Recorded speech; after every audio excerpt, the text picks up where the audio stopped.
Bonjour et bienvenue à votre édition hebdomadaire cette semaine dans Dautré, édition du 17 novembre 2024. Nous allons parler de différents sujets, entre autres la première capsule du Randa, des capsules qui parlent de prochains dents. Cette capsule a été réalisée par le Randa, mais avec la participation de CTRB, que nous avons participé à la captation de ces entrevues. On parle par la suite de conseils municipaux encore cette semaine, Sainte-Geneviève-de-Berthier, Île-du-Pas et la Norec, donc quelques sujets encore d'intérêt public. Sur ce, on vous souhaite une bonne écoute et on vous rappelle que tous les jours, à compter de 18h, vous avez un bulletin de nouvelles quotidien qui vous parle des actualités de votre région. Bonne écoute!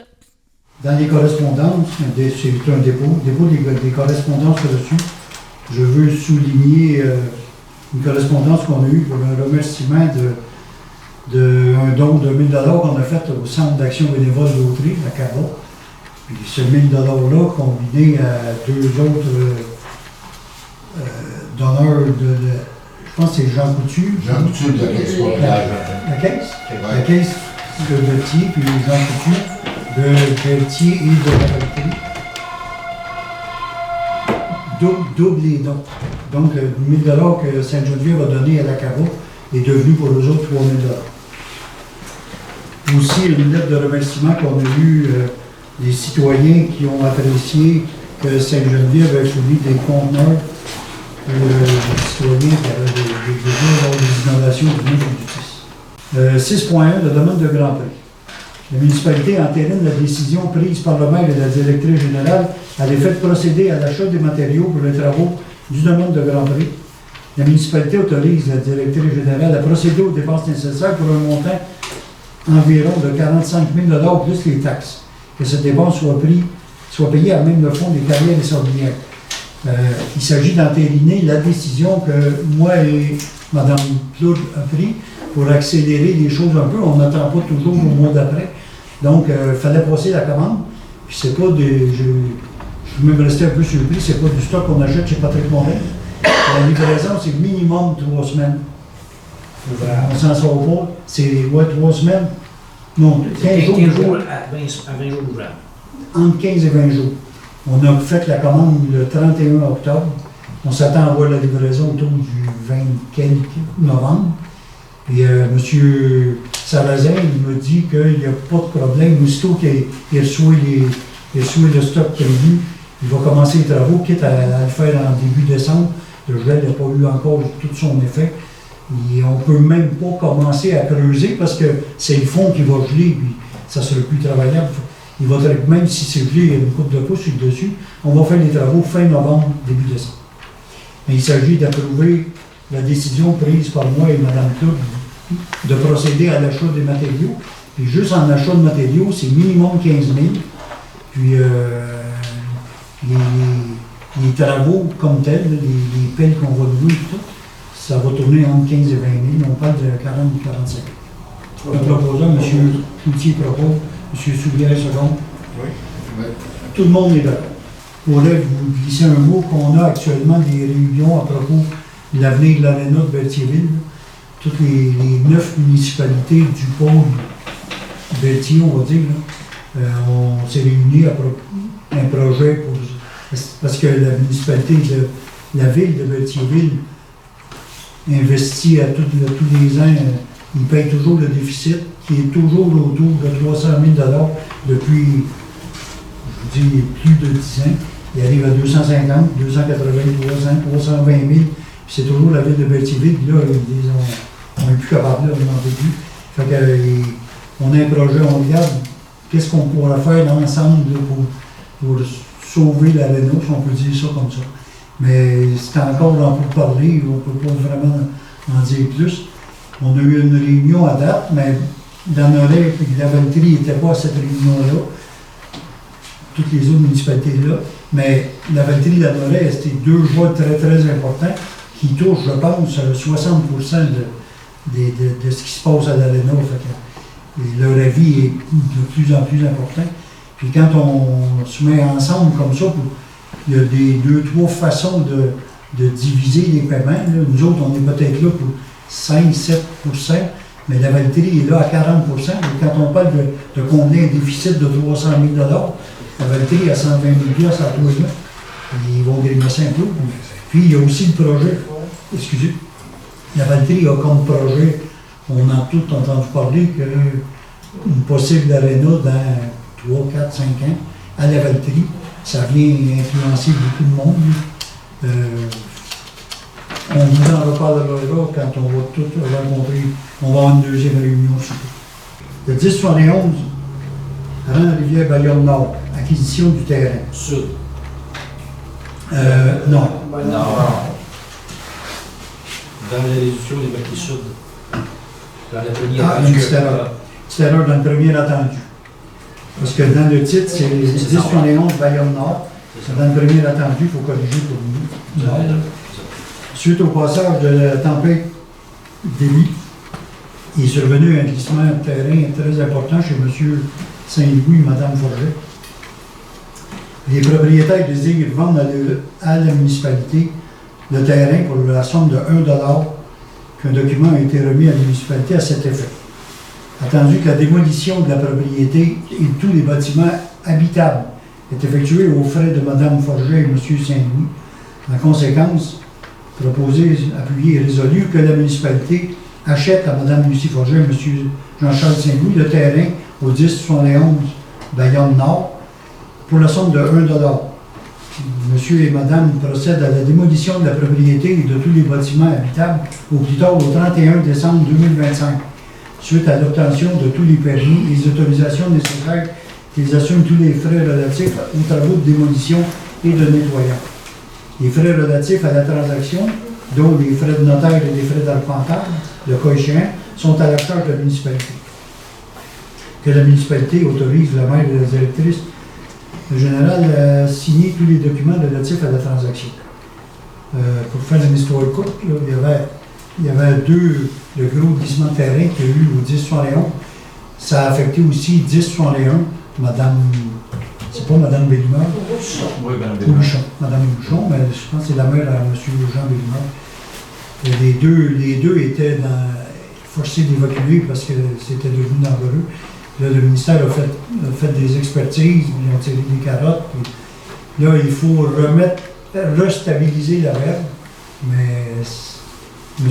Saint-Louis avait l'option de payer le rétablissement de la verbe.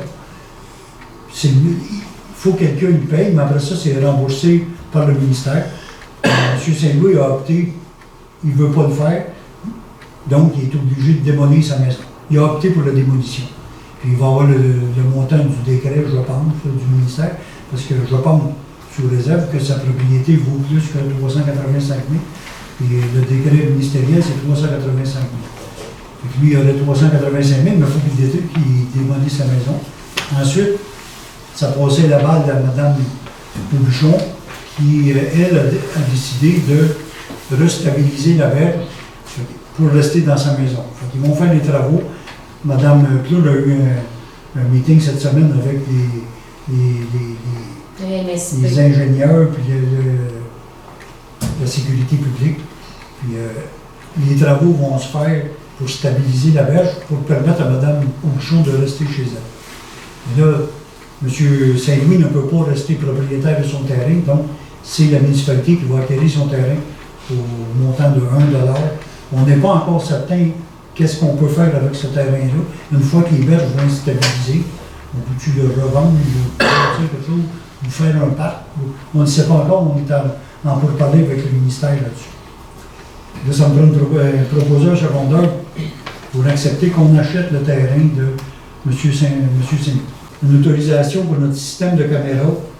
Il s'agit d'autoriser la directrice générale à dépenser autour de 7 000 $ plus les taxes pour la réorganisation du système de caméras de surveillance de la municipalité et que cette dépense soit payée à même le surplus accumulé.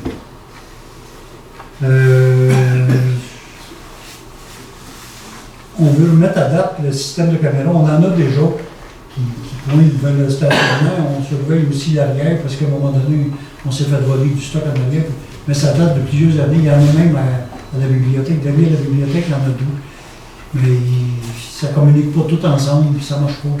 Puis là, On a inauguré jeudi passé, j'en profite pour faire le point, on a inauguré jeudi passé la zone neutre à Sainte-Geneviève.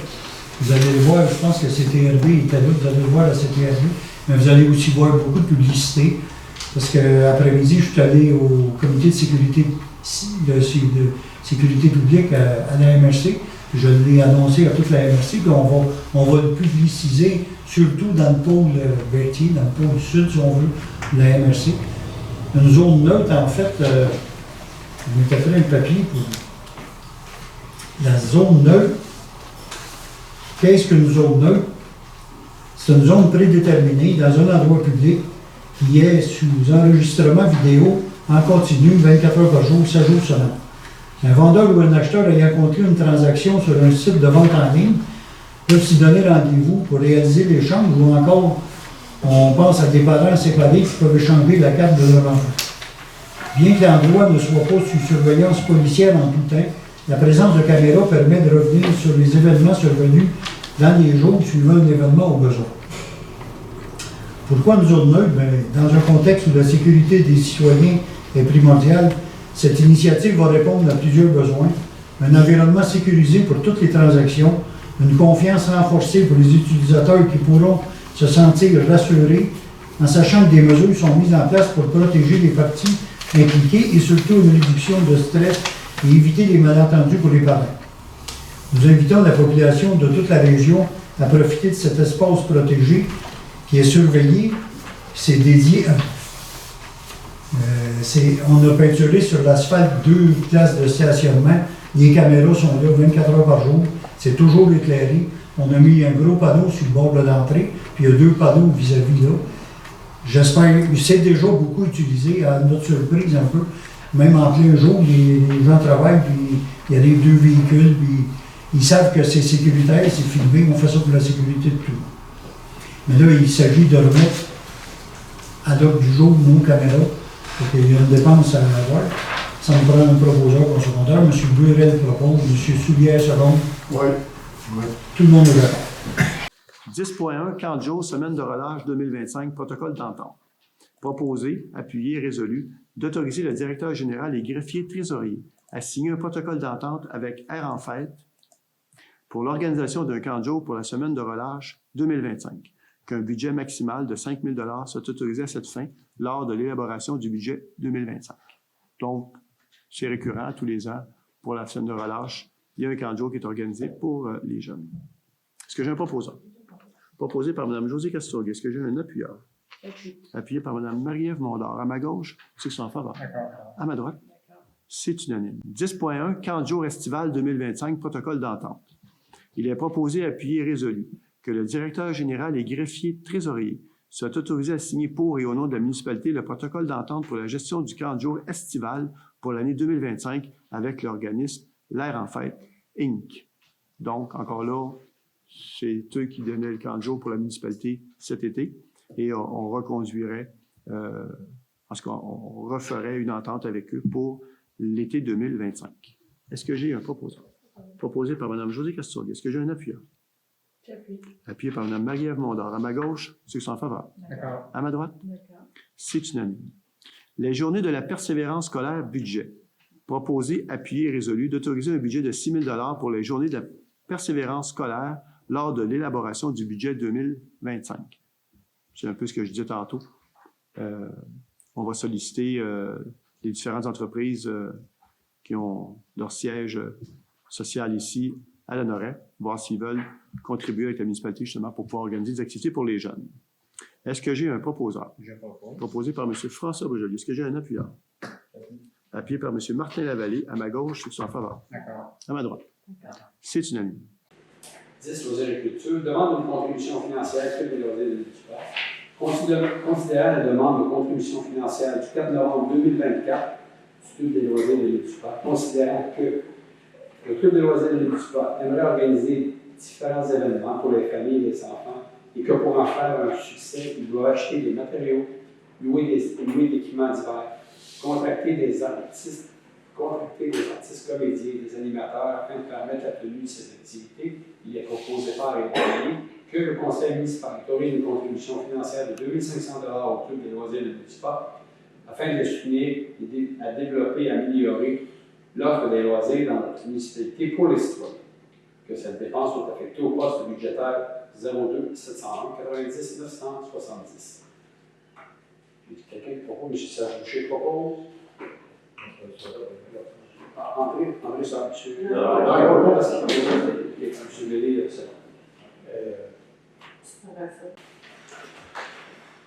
urbanisme, à l'émotion et dépôt de projet de règlement 297-2024 à caractère provisoire visant à interdire temporairement l'émission d'autorisation municipale à l'égard de travaux de remblayage ou de remplissage de fossés susceptibles de créer des besoins excédant la capacité du système d'assainissement des eaux pluviales selon l'article 11 du règlement 297-2020.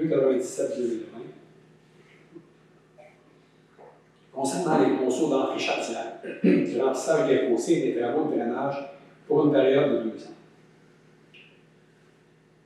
L'avis de motion est donné par qui entend proposer lors de la présente séance le règlement numéro 297-2024 à caractère provisoire visant à interdire temporairement l'émission d'autorisation municipale à l'égard des travaux de remblayage ou d'assainissement des eaux pluviales selon l'article 11 du règlement numéro 297-2020 concernant les consos d'entrée chartière, du remplissage des fossés et des travaux de drainage pour une période de 2 ans. Est-ce qu'il y a quelqu'un qui dépose l'avis de motion? Martial? M. Bellé va déposer une motion. Projet de règlement 297-2024 à caractère provisoire visant à interdire temporairement l'émission d'autorisation municipale à l'égard des travaux de remblayage ou de remplissage de fossés susceptibles de créer des besoins excédant la capacité du système d'assainissement des eaux pluviales selon l'article 11 du règlement numéro 297-2020 concernant les consos d'entrée chartière, du remplissage des fossés et des travaux de drainage pour une période de 2 ans. Attendu qu'en vertu des articles 21 et suivants de la loi sur les compétences municipales, la municipalité peut adopter un règlement à caractère provisoire afin d'interdire pour une période n'excédant pas 2 ans toute intervention considérant exécuter des travaux ou à utiliser un immeuble lorsque celle-ci serait susceptible de créer des besoins excédant la capacité du système d'alimentation en eau, d'éboulis ou d'assainissement du eau. Attendu qu'il est dans l'intérêt de la municipalité de maintenir une gestion optimale des eaux pluviales sur son territoire, incluant les terrains lui appartenant, dont sur les emprises de rue, en réglementant adéquatement tous travaux qui peuvent être réalisés et qui sont susceptibles d'affecter la gestion municipale des eaux pluviales. Attendu que l'article 11 du règlement numéro 297-2020 concernant les consos d'entrée chartière, du remplissage des fossés et des travaux de drainage prévoit une série de conditions et de normes pour obtenir une autorisation municipale d'effectuer des travaux personnels privés par les citoyens de remblayage, de remplissage de fossés situés dans l'emprise municipale. Attendu qu'il est nécessaire d'interdire, à tout le moins temporairement, l'émission d'une autorisation municipale à l'égard de tels travaux, puisqu'ils sont susceptibles de créer des besoins excédant la capacité du système d'assainissement des eaux pluviales. Attendu qu'il est nécessaire de permettre à la municipalité d'avoir le temps de planifier et de réaliser ses normes et conditions pour ces travaux, afin que le Conseil puisse les réévaluer adéquatement, effectuer une consultation publique et requérir des conseils de professionnels ici requis. Attendu que la municipalité est proactive en matière de gestion des eaux pluviales et que plusieurs mandats ont été donnés en ce sens, dont la résolution 151-09-2024 relative à la problématique du drainage pluvial sur les Saint-André, la résolution 103-05-2023 pour les travaux de réflexion de la voirie du drainage durant de l'île du Port côté est, ainsi que la résolution 12-01-2024 poursuivant ces travaux en 2024. Attendu que l'avis des professionnels consultés lors des récents travaux, dont dans le cadre des travaux de la voirie du drainage sur une section durant l'île du Port, ont mis en lumière l'importance de la gestion municipale des fossés de drainage ouverts ou leur nécessité dans le cadre de la gestion municipale des eaux pluviales, attendu que la municipalité est consciente des nombreux avantages des fossés ouverts non remblayés dans la gestion des eaux pluviales, dont en matière de sécurité, d'environnement, de réduction des coûts, de gestion et d'entretien, Attendu que la municipalité est consciente de certains désavantages liés à la fermeture de fossés sur la gestion des eaux pluviales, sur l'impact sur le profilage des fossés, sur la surcharge du système de gestion et d'assainissement des eaux pluviales, attendu que l'impact des pluies diluviennes du 9 août a affermi l'accent qui doit être mis par la municipalité pour la gestion de telles précipitations qui est facilitée par des fossés ouverts, dégagés, libres de sédiments et dont le profilage est conforme à une planification d'ensemble, attendu que tous travaux aux fossés de drainage des eaux pluviales sont susceptibles de créer des besoins excédant la capacité d'un système d'assainissement des eaux pluviales, attendu que conformément aux articles 21 et suivants, et aux articles 66 et suivants de la loi sur les compétences municipales, la municipalité a compétence en matière d'environnement, d'alimentation en eau, égout et assainissement des eaux et en matière de voirie sur les voies publiques, attendu que les interdictions visées au présent règlement peuvent être reconduites au moyen d'un nouveau règlement à caractère provisoire tel que le prévoit l'article 29 de la loi sur les compétences municipales. L'article 1, le préambule, fait partie intégrante du présent règlement. L'article 2 est interdit temporairement pour une période de 2 ans pour la municipalité de procéder à l'émission d'une autorisation municipale à l'égard d'une demande de travaux de remblayage ou de remplissage de fossés susceptibles de créer des besoins excédant la capacité du système d'assainissement des eaux pluviales déposé selon l'article 11 du règlement numéro 297-2020 concernant les ponceaux d'entrée chartière, de remplissage des fossés ou des travaux de drainage. Article 3. Le présent règlement entre en vigueur conformément à la loi pour une période maximale de 2 ans, à moins de reconduction. Les interdictions visées au présent règlement peuvent être reconduites au moyen d'un nouveau règlement à caractère provisoire, tel que le prévoit l'article 29 de la loi sur les compétences municipales. Article 4. Le présent règlement cesse d'avoir effet le jour de l'entrée en vigueur du règlement statuant sur les nouvelles normes et remplaçant l'article 11, règlement numéro 297-2020 concernant les ponceaux d'entrée chartière, sur l'absage des fossés et des travaux de drainage. Monsieur, c'est le dépôt de règlement. Projet de motion. Projet de règlement, pardon. Oui. C'est disponible. Voilà, ce règlement est disponible pour les consultations municipales, si jamais. Hygiène du milieu environnement 8.1, tenue de la présentation publique sur les zones inondables aux citoyens. Considérant que le mémoire de la municipalité et de l'hésitation de l'île du Port relative au projet de modernisation du cadre réglementaire en milieu hydrique dans les zones inondables et de l'encadrement des ouvrages de protection contre les inondations a été déposé dans le cadre de la consultation publique sur la modernisation des règles pour les zones inondables et en milieu hydrique tenue par le ministère de l'Environnement, de la lutte contre les changements climatiques, de la faune et des parcs. Considérant que le conseil municipal tient à présenter à ses citoyens le dit mémoire, considérant que le mémoire sera présenté par le conseil municipal en présence de M. Pierre Bataille, expert consultant, développement durable et éco-ingénierie, qui a participé à la rédaction et à l'élaboration du mémoire. En conséquence, il est proposé par et publié que la présentation publique aux citoyens de la municipalité de l'Hésitation de l'île du Port du mémoire relatif au projet de modernisation du cadre réglementaire en milieu hydrique, dont les zones inondables et de l'encadrement des ouvrages de protection contre les inondations se tiendra le 28 novembre 2024 à compter de 19h à l'église de municipalité. Que le directeur général et le directeur trésorial soient autorisés à régler les dépenses découlant de la préparation et de la présentation publique. Est-ce que j'ai quelqu'un qui me propose? M. Rondeau propose. Mme Jacinthe de la seconde. C'est donné? Oui. Merci. 4.6. Séance extraordinaire du budget et du programme triennal d'immobilisation. Il est proposé par et publié que la séance extraordinaire du budget aura lieu le 18 décembre 2024 à 19h.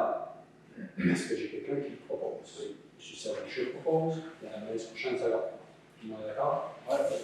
4.7. L'adoption du règlement 307-2024 sur la régie interne des séances du Conseil de municipalité de l'Hésitation de l'île du Port. Attendu que l'article 491 du Code municipal du Québec, qui permet au Conseil d'adopter des règlements pour régler la conduite des débats du Conseil et pour le maintien du bon ordre de la bienséance pendant les séances, attendu que la municipalité de l'hésitation d'Île-du-Pas désire agir afin de maintenir l'ordre et le décorum lors des séances du Conseil municipal, attendu qu'il est opportun que le Conseil adopte un règlement à cet effet, attendu qu'un avis de motion du présent règlement a été donné à la séance du 15 octobre 2024, qui avait été proposé par Jean Jacinthe Drainville, et résolu soit adopté. Alors, vu que la proposition avait été faite par Mme Jacinthe Drainville, je lui ai demandé si c'était le projet de loi, le projet de règlement. Elle a accepté à Mme Jacinthe Drainville. Le règlement sur la régie interne des séances du Conseil de la municipalité de l'hésitation de l'Île-du-Pas. Article 1. Le préambule fait partie intégrante du présent règlement. Séance du Conseil. Article 2. Les séances ordinaires du Conseil ont lieu conformément au calendrier établi par la résolution du Conseil aux jours et heures qui y sont fixés et qui peuvent être modifiés par résolution.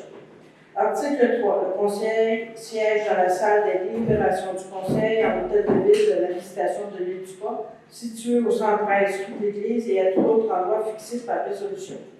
Article 3.1. Un membre du Conseil d'une municipalité peut, s'il le souhaite, participer à distance à une séance du Conseil par un moyen permettant à toutes les personnes qui participent ou assistent à la séance de se voir et de s'entendre en temps réel. Dans le cas suivant, en raison d'un motif lié à sa santé pour un maximum de 3 séances ordinaires par année ou, le cas échéant, pour la durée indiquée dans un certificat médical attestant que la participation à distance du membre est nécessaire. Article 4. Les séances du Conseil sont publiques. Article 5. Les délibérations doivent y être faites à haute et intelligible voix. Article 6. À moins qu'il n'en soit fait autrement, étant dans la vie de convocation, les séances extraordinaires du Conseil débutent à 19h30.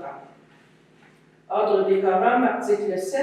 Le Conseil est présidé dans ses séances par le maire ou le maire suppléant, ou à défaut par un membre choisi parmi les conseillers présents. Article 8. Le maire ou toute personne qui préside à sa place maintient l'ordre et le décorum et décide des questions d'ordre durant les séances du Conseil, sauf appel au Conseil. Il peut ordonner l'expulsion de toute personne qui trouble l'ordre. L'ordre du jour, article 9. Le greffier trésorier fait préparer pour l'usage des membres du Conseil un projet d'ordre du jour de toute séance ordinaire qui doit être transmis aux membres du Conseil avec les documents disponibles au plus tard 72 heures à l'avance. Le défaut d'accomplissement de cette formalité n'affecte pas la légalité de la séance. Article 10. L'ordre du jour doit être établi selon le modèle suivant. Ouverture de la séance. Lecture et adoption de l'ordre du jour. 3. Adoption et suivi des procès-verbaux. 4. Administration. 5. Correspondance.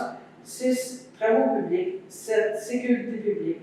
8. Hygiène du milieu, environnement. 9. Urbanisme. 10. Oisericulture.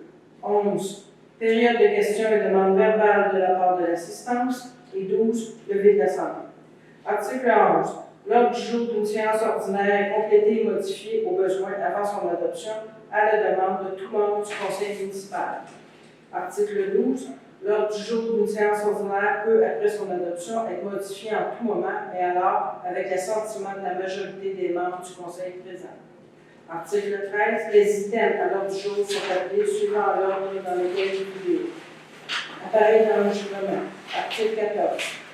Il est interdit de filmer et de photographier à l'intérieur du lieu où se tiennent les séances du Conseil municipal et l'utilisation de tout appareil photographique, de caméra vidéo, de caméra de télévision ou autre est prohibée, sauf par ceux qui ont reçu l'autorisation du Conseil. Le Conseil permet à CTRB d'enregistrer les séances.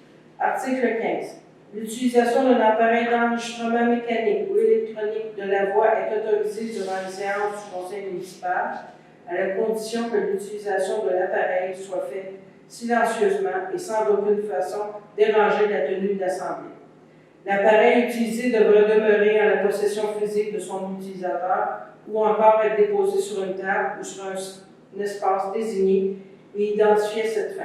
Ni l'appareil d'enregistrement, ni le micro ou toute autre composante de cet appareil ne devront être placés sur la table du Conseil devant celle-ci ou à proximité de celle-ci ou à un endroit autre que ceux si haut indiqué. Période de questions, article 16. Les séances du Conseil comprennent une période au cours de laquelle les personnes présentes peuvent poser des questions orales aux membres du Conseil. Article 17. Cette période est d'une durée maximum de 30 minutes à chaque séance, mais peut prendre fin prématurément s'il n'y a plus de questions adressées au Conseil. Les personnes qui résident sur le territoire de la municipalité ou qui sont propriétaires d'un immeuble ou occupants d'un établissement d'entreprise situé sur ce territoire ont priorité pour poser une question. S'il reste du temps, après que ces personnes aient posé leur question, toute autre personne peut poser une question au conseil municipal. Article 18. Tout membre du public présent désirant poser une question devra s'identifier au préalable, s'adresser au président de la séance, déclarer à qui sa question s'adresse, ne poser qu'une seule question et une seule sous-question sur le même sujet. Toutefois, toute personne pourra poser une nouvelle question ainsi qu'une nouvelle sous-question lorsque toutes les personnes qui désirent poser une question l'auront fait, et ainsi de suite à tour de rôle jusqu'à l'expiration de la période des questions, et s'adresser en termes polis et ne pas user de langage injurieux ou libellé. Article 19. Chaque intervenant bénéficie d'une période maximum de 5 minutes pour poser une question et une sous-question, après quoi le président de la séance peut mettre fin à cette intervention. Article 20. Le membre du conseil à qui la question est adressée peut soit y répondre immédiatement, y répondre à une assemblée subséquente ou y répondre par écrit.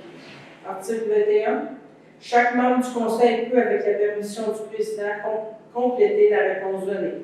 Article 22. Seules les questions de nature publique seront permises par opposition à celles d'intérêt privé ne concernant pas les affaires de la municipalité.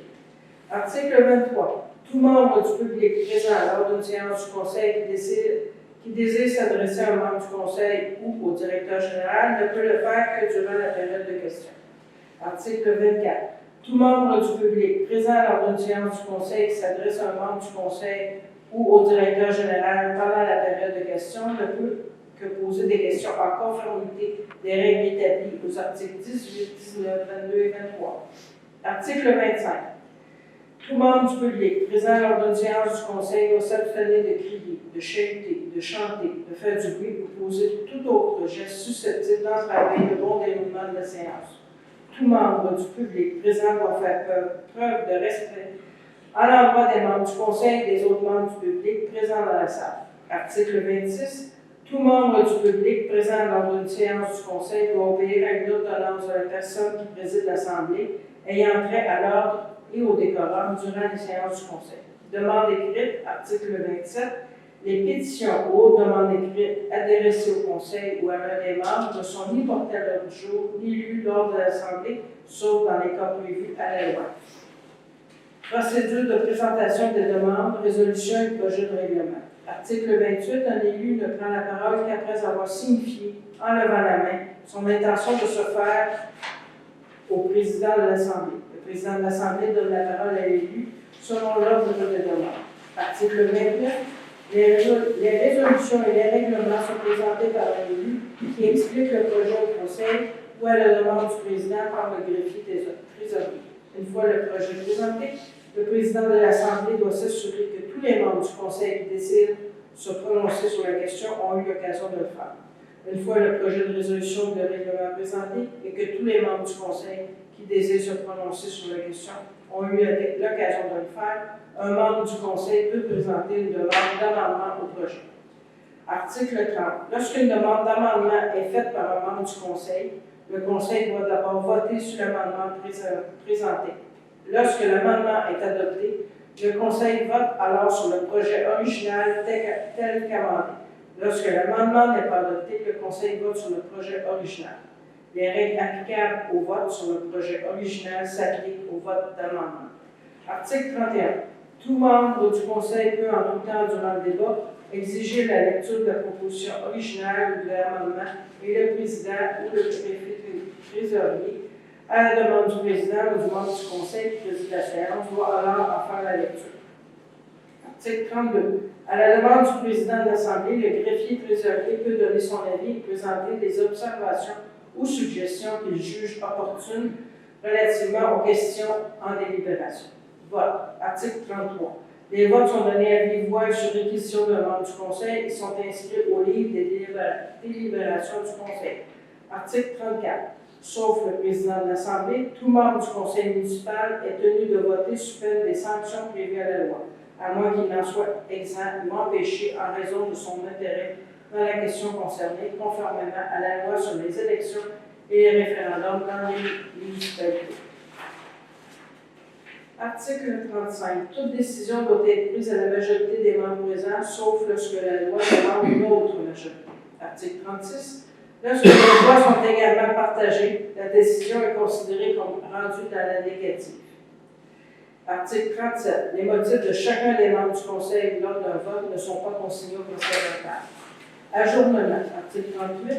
Toute séance ordinaire ou extraordinaire peut être ajournée par le Conseil à une autre heure du même jour ou à un autre jour subséquent sans qu'il soit nécessaire de donner avis de l'ajournement aux membres qui n'étaient pas présents. Aucune affaire nouvelle ne peut être soumise ou prise en considération lors d'un ajournement d'une séance extraordinaire, sauf si tous les membres du Conseil sont alors présents et y consentent. Article 39. 2 membres du Conseil peuvent, quand il n'y a pas quorum, ajourner la séance 1 heure après que le défaut de quorum a été constaté. L'heure de l'ajournement et les noms des membres du Conseil présents doivent être inscrits au procès-verbal de la séance. Dans ce cas, un avis spécial écrit de l'ajournement doit être donné par le greffier trésorier aux membres du Conseil qui n'étaient pas présents lors de l'ajournement. La signification de cet avis doit être constatée à la reprise de la séance ajournée, de la même manière que celle de l'avis de convocation d'une séance extraordinaire. Pénalité, article 40. Toute personne qui agit en contravention des articles 14, 15, 18e, 23 à 26 et 28 du présent règlement commet une infraction et est passible d'une amende minimale de $200 pour une première infraction, $400 pour une récidive. La dite amende ne devant en aucun cas être supérieure à $1 000. Les frais pour chaque infraction sont en dessous. À défaut de paiement dans le délai imparti par la Cour, le contrevenant sera passible des sanctions prévues au Code de procédure pénale du Québec. Article 41. Disposition interprétative et finale. Aucune disposition du présent règlement ne doit être interprétée de façon à restreindre les pouvoirs qui sont accordés par la loi aux membres du Conseil municipal. Article 42. Le présent règlement entrera en vigueur selon la loi.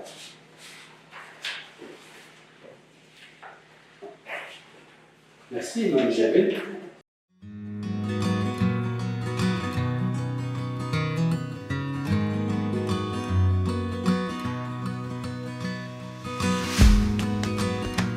Marjolaine Jean, proche aidante de Louise et Albert depuis 2022.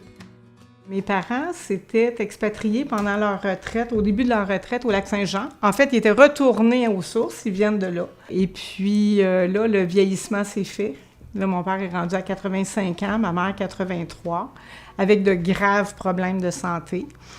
Ils ont habité quand même pas mal d'années autour de... Ils étaient à Repentigny. Là, on les a ramenés par ici parce que nous, le reste de la famille, le noyau, on est autour ici, là. Fait qu'on les a ramenés ici, sauf que les ramener ici, c'est bien beau, mais ils refusaient d'aller en centre ou en résidence ou quoi que ce soit. Donc, on leur a acheté une maison à la Valtrie, près d'ici, pour que je puisse m'occuper d'eux. Moi, j'ai fermé mon entreprise. J'avais une entreprise de traiteur pour les garderies. J'ai fermé mon entreprise pour faire ça à temps plein parce que, étant donné que c'est 2 personnes et que ma mère a là, de gros problèmes, là, c'est du temps plein. Là. Tu peux pas faire ça à temps partiel. C'est pas possible. Oui, je peux dire que j'ai eu un deuil à faire sur mon entreprise. Là, ça a presque pris 1 an là, avant que je sois comme... Comment je dirais ça? Que j'aie vraiment mis ça en arrière, là, que je sache que c'est fini. Là. Moi, j'étais une solitaire. J'aimais travailler toute seule, faire mes affaires, pas avoir de compte à rendre à personne. Là, je suis rendue que j'ai des comptes à rendre, puis je trouve ça difficile. Je trouve ça très difficile d'avoir perdu ma liberté. Actuellement, c'est plus lourd. Habituellement, c'est un petit peu moins pire, mais je fais toutes les tâches de la maison.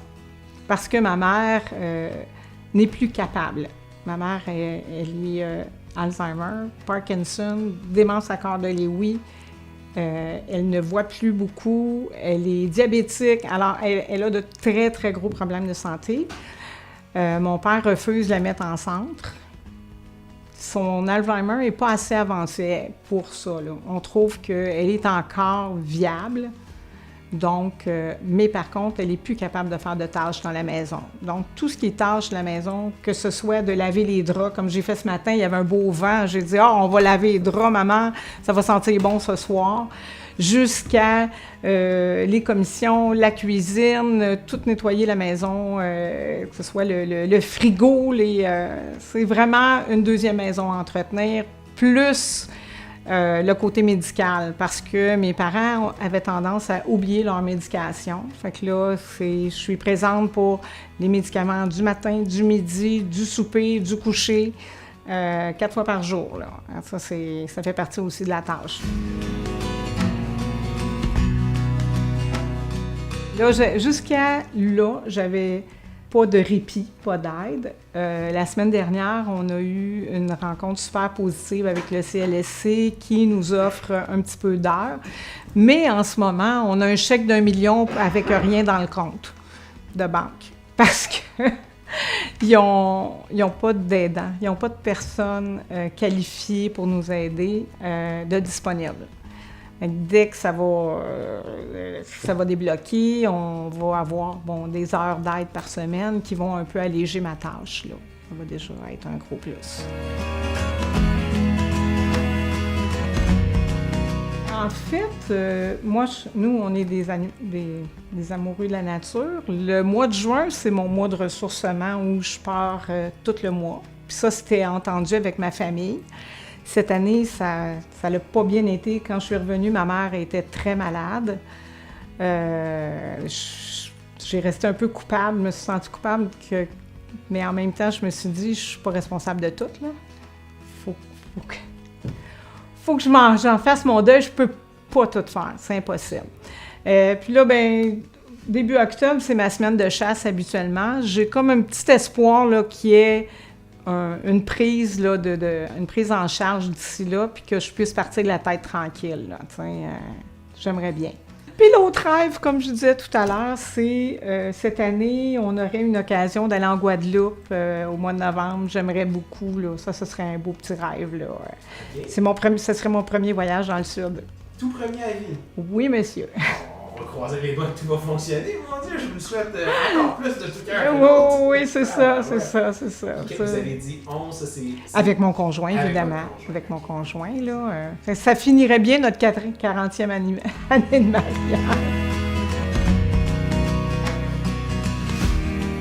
En patin à roulette à la Roulatec de Repentigny. Ça va prendre plus de détails, là! Et le jour de la Saint-Valentin. En plus? Oui. Ouais. Ça, c'est drôle. C'est très drôle. J'allais le samedi soir, il y avait des soirées de patin danse qu'il appelait. Et puis, il est venu m'inviter. Et de fil en aiguille, moi, je faisais beaucoup de ski de fond à l'époque. Lui, il était un grand sportif. Il était même entraîneur. Puis, bon...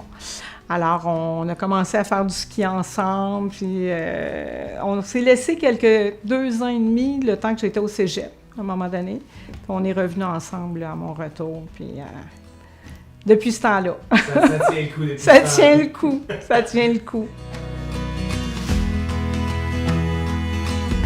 Ah oui, Michel, c'est un rock. C'est un rock, c'est... la personne la plus intègre, la plus honnête que vous pouvez voir sur Terre, là, c'est vraiment un rock, là. C'est quelqu'un de vraiment plus que bien.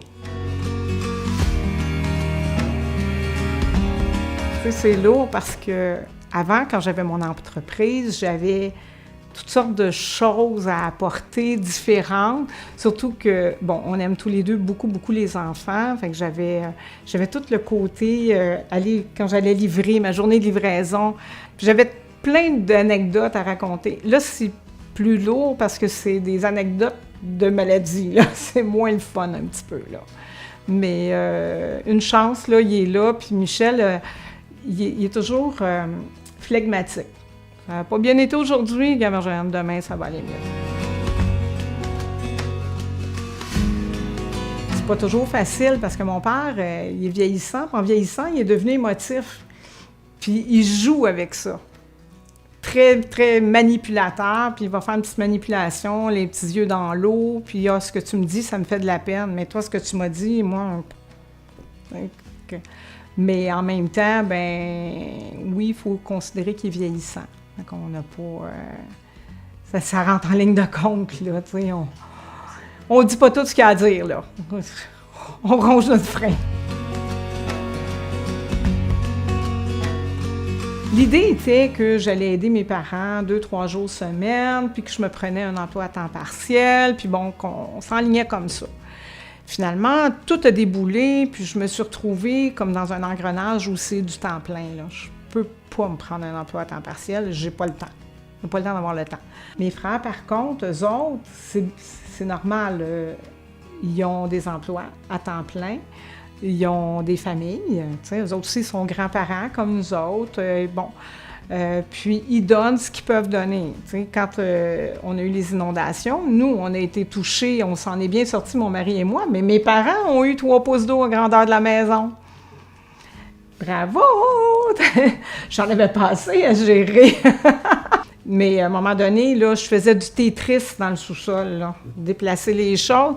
Là, une journée, j'ai appelé mes frères, j'ai dit, là, j'ai besoin d'aide. Là, ça va faire, là, je suis plus capable, là, j'ai besoin d'aide. Ils ont répondu présent tout de suite, là. Quand je suis au bout du rouleau, là, je peux pas dire que j'ai pas de réponse positive, là. Ils répondent présent, puis ils viennent m'aider, là, j'ai rien à dire. Mais en même temps, la responsabilité de dire que je suis au bout du rouleau, elle m'appartient. Ça m'appartient, c'est moi qu'il faut qu'ils le disent. Ils peuvent pas deviner, eux autres, dans leur maison, le soir, en train de faire leur souper. « Ah, la sœur est peut-être au bout du rouleau. » Ils peuvent pas deviner.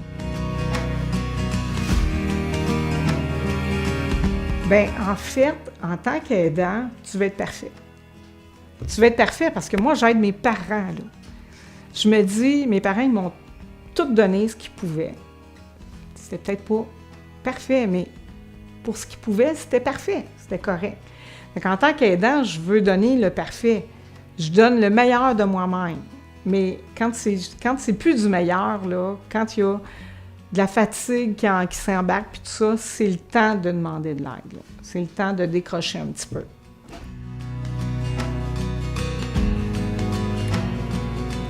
L'hiver passé, mon père a été 1 mois hospitalisé, puis on pensait bien de le perdre, là. Ça a passé à 2 cheveux, là. Puis là, pendant ces semaines-là, moi, j'étais toute seule avec ma mère, que je la voyais avec... Dès, évidemment, qu'elle a des stress, sa maladie rentre encore en ligne de compte, là.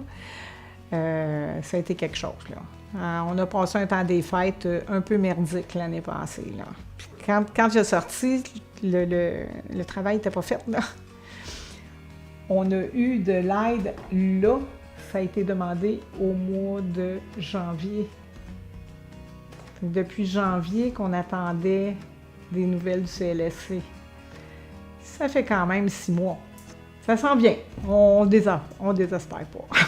Mais en même temps, je dois pas tout jeter le reproche au CLSC parce que mon père, jusqu'à un certain point, refusait certaines aides. Tu sais, à un moment donné, on a essayé de lui faire comprendre qu'il pourrait avoir la popote roulante pour alléger ma tâche. Mais lui, il est difficile, fait qu'il ne veut pas manger de la popote roulante. Parce que lui, il ne veut pas manger de la popote roulante. Mais comme je lui ai dit, on ne fait pas ça pour toi, on fait ça pour moi, là. On fait ça pour que moi, je puisse continuer, là. Mais ça, il ne comprend pas. Ma mère et moi, on a toujours une super belle relation, là. C'était facile, ma mère, c'était quelqu'un qui faisait la vaisselle en chantant à tue-tête, en dansant, en faisant des blagues. Elle pouvait prendre la mopette, puis bon... Nana Mouskouri, là, on les a entendues, ces chansons. C'était quelqu'un de beaucoup de joie de vivre. C'était une blagueuse, tout le temps en farce. La voir malade comme ça, c'est difficile, mais en même temps, je me dis, elle nous en a tellement donné là, que c'est le juste retour de l'ascenseur.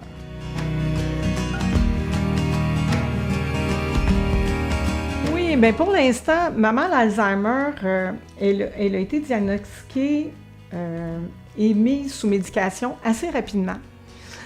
Et le médecin qui la suivait au Lac-Saint-Jean, ça a l'air drôle à dire, était une spécialiste qui était allumée. C'était une jeune médecin et elle l'a mis rapidement sous médication, puis ça l'a retardé beaucoup la maladie.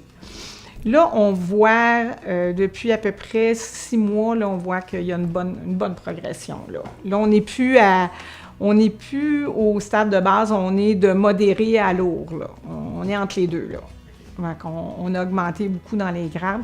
La maladie de mon père, au mois de décembre, là, ça a été un bon élément déclencheur. Là. Où, là, mon père, lui, on voit qu'il commence à avoir une petite sénilité, mais là, il a 85 ans. Là, on va faire la part des choses, là, quand même. Mais sinon, il est encore pas mal tout là. Il est encore présent. Là. Être obligé de gérer 2 personnes. 2 personnes, c'est difficile. C'est difficile parce que il y a beaucoup de rendez-vous médicaux, il y a beaucoup de suivi à faire, puis tout ça. Puis, il y en a un qui tire vers la gauche, puis l'autre essaie d'aller vers l'avant. Fait que c'est pas tout à fait là, la situation idéale.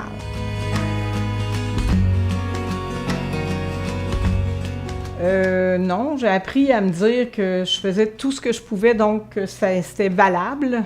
Puis, par rapport à mon conjoint, peut-être dans les dernières semaines, là, depuis qu'on est de retour de vacances, ça a été difficile. Là, on parle du 7 jours sur 7 pratiquement depuis presque 3 mois. Là. Ça a été quand même un peu plus difficile, mais en même temps, on essaye de garder l'humour présent, puis on essaye de se dire, bon, ben c'est une étape, on verra après. C'est une question de perspective, une question de tempérament. Là. J'ai toujours... Michel, lui, comme je disais, c'est le flegme. Ça peut pas être plus flegmatique que ça. Tu peux pas, je vous le jure, ils ont cherché la définition puis ils ont marqué Michel Ricard. Flegme. Allez voir cette personne-là, vous allez savoir c'est quoi. Il est parfait. Moi, je vois ma mère qui est dépérie. Je vois mon père qui refuse, qui est comme l'autruche, qui se met la tête dans le sable, qui refuse de voir ça. Et je me dis, le jour où maman ne pourra plus rester à la maison, je ne sais pas qu'est-ce qu'on va faire avec mon père. Je ne sais pas qu'est-ce qui va se passer. Parce qu'il refuse, pour lui, c'est impossible qu'il s'en aille dans un centre. Et il refuse ça à 100%. Il ne peut pas vivre seul, ça c'est sûr. Donc, tout ça, là, je me dis, quand est-ce qu'il va accepter la situation, puis quand est-ce qu'il va préparer l'avenir? En ce moment, il ne veut pas préparer l'avenir. Puis moi, ça me rend un peu anxieuse. La raison pour laquelle j'ai pris le rôle d'aidante naturelle, c'est parce que j'avais de l'amour infini pour mes parents. Puis je pense que c'est pas juste un devoir de fille. C'est l'amour. C'est juste ça. Fantastique. C'est tellement touchant, Marjolaine. Merci.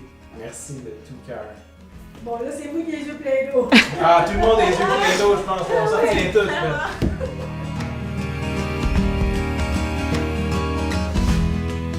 Puis moi, l'humour, j'en ai toujours eu.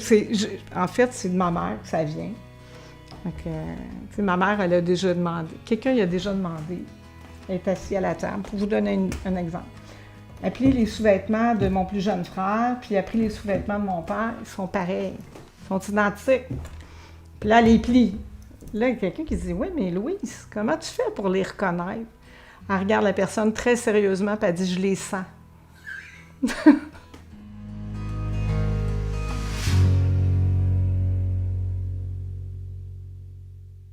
Personnel embauche coordonnateur aux travaux publics. Considérant que le directeur général et greffier de trésorerie a publié une offre d'emploi pour pourvoir un poste de coordonnateur aux travaux publics, considérant que la responsable des ressources humaines et le directeur du service de travaux publics ont mené le processus de sélection. En conséquence, proposé, appuyé et résolu que le conseil municipal entérine, suite à la recommandation du comité, l'embauche de M. Jean-François Courty à titre de coordonnateur aux travaux publics, poste permanent à temps plein, selon les dispositions de la convention collective en vigueur. Ce serait pas la convention collective, ce serait politique cadre. Politique cadre, effectivement, parce que ce n'est pas un poste syndiqué. Donc, c'est politique cadre. Est-ce que j'ai un proposeur? Proposé par Mme Josée Castonguay. Est-ce que j'ai un appuyeur? J'appuie. Appuyé par Mme Lynne Clermont, à ma gauche, c'est en faveur. D'accord. À ma droite. D'accord. C'est unanime. Ça nous amène au point 3. Donc, adoption du second projet de règlement 1071-86-2024, modifiant le règlement de zonage 269-90, afin d'encadrer le projet de développement, prolongement rue Joseph-Alphonse Lusignan, de modifier les dispositions sur le stationnement et d'ajouter une section relative au projet intégré. Excusez-moi, Monsieur le maire, je vais me retirer pour apparence de conflit d'intérêts. La même chose pour moi. Parfait. Avant de... je vais quand même le lire, mais avant de voter, je vous ai dit que je vais tout simplement, pas tout simplement, je vais répondre à une question qui avait été posée par M. Martin Gagnon, réponse qu'on lui enverra aussi par écrit. J'avais dit qu'on lui enverrait par écrit, mais on ne voulait pas lui envoyer avant de pouvoir la rendre publique. Alors, on a fait ça dans l'ordre. Donc, proposé et résolu que le second projet de règlement 1071-86-2024 ayant pour titre Règlement 1071-86-2024 modifiant le règlement de zonage 269-90 afin d'encadrer le projet de développement prolongement rue Joseph-Alphonse Lusignan, de modifier les dispositions du stationnement et d'ajouter une section relative au projet intégré soit adoptée avec modification telle que déposée. Donc, avant de procéder au vote, je vais retrouver... Donc, la question se lit comme suit de M. Martin Gagnon. Bonsoir, j'aimerais bien comprendre, dans la nouvelle zone R7, 2 bâtiments principaux seront permis. Est-ce que c'est pour des immeubles multilogements uniquement? Et est-ce que le concept de 2 bâtiments principaux pourra être étendu pour permettre la création de mini-maisons bigénérationnelles dans les cours arrière? Alors, la réponse à cette question, et vous l'aurez par écrit, je vais vous la résumer. Dans le fond, c'est un bon point que vous apportez, M. Gagnon, parce qu'effectivement, on pourrait permettre la construction de 2 bâtiments principaux dans d'autres zones, R7, mais encore faudrait-il qu'on prenne le temps de faire la réflexion, puis de le faire correctement si, advenant que le Conseil était d'accord de s'orienter vers une telle approche. Donc, oui, ce serait possible. Dans ce cas-ci, c'est des bâtiments intégrés. Donc, il y aura des maisons, 2 bâtiments sur le même lot, mais les bâtiments, il va y avoir, c'est le genre de copropriété, donc il peut y avoir 3, 4 maisons dans un bâtiment, et en face, 3, 4 aussi maisons dans un bâtiment. Donc, ça fait 2 bâtiments, mais avec plusieurs, je peux le dire condos, c'est pas des condos, mais c'est des bâtiments intégrés, le terme est vraiment bien choisi, des bâtiments intégrés, donc avec plusieurs maisons. Ça permet une plus grande facilité au niveau, entre autres, des stationnements. Voilà, j'espère que ça répond à votre question, puis en fait, ça nous fait réfléchir aussi peut-être de voir si on pourrait l'appliquer ailleurs. Alors, merci pour cela. On vous enverra tout de même la réponse écrite qui sera plus exhaustive que ce que je viens de vous donner. Avant, encore une fois, de passer au vote, peut-être préciser que le projet comme tel permet d'abord de s'assurer qu'il y a du stationnement. On sait qu'on vit un peu ce problème-là dans certains secteurs de la municipalité, de manque de stationnement pour toutes sortes de raisons. Il faut aussi dire que c'est ceux qui connaissent le secteur à Lanoraie un peu plus, c'est l'ancienne terre à M. Dearborn, donc c'est vers l'est de la rue José, en parallèle avec la rue José, entre le terrain de soccer, si on veut, et la rue José. Il y aura du stationnement prévu à côté justement du terrain de soccer. Il y aura aussi un projet pilote, en fait c'est le projet Les Ballons en passant, et il y aura un projet pilote en termes aussi de gestion des rebuts, gestion des déchets. Et ça va être assez innovateur pour justement voir comment on peut éviter de se retrouver avec, je ne sais pas, je donne un exemple, des logements avec 4-6 appartements, puis se retrouver avec les poubelles bleues, les poubelles brunes, puis les poubelles noires, tout en façade. Donc, ça fait beaucoup de contenants à roulettes. Alors, l'idée, c'est vraiment d'avoir une meilleure façon de faire, donc avec, je cherche toujours le terme, je ne veux pas dire contenant, c'est pas un contenant, mais des cloches qu'on voit ailleurs aussi, là, qui permettent justement à tout le monde d'avoir accès pour ses ordures ou pour sa récupération, ce qui évite les bacs à roulettes en grande quantité. Voilà. En gros, c'est pas mal ce qu'amène ce projet de règlement-là. Ceci étant dit, est-ce que j'ai un proposeur? Je propose. Proposé par Mme Marie-Ève Mondard. Est-ce que j'ai un appuyeur? J'appuie. Appuyé par Mme Lucie Ouellette. À ma gauche, non. À ma droite? Est-ce que ça, d'accord? Donc, c'est unanime.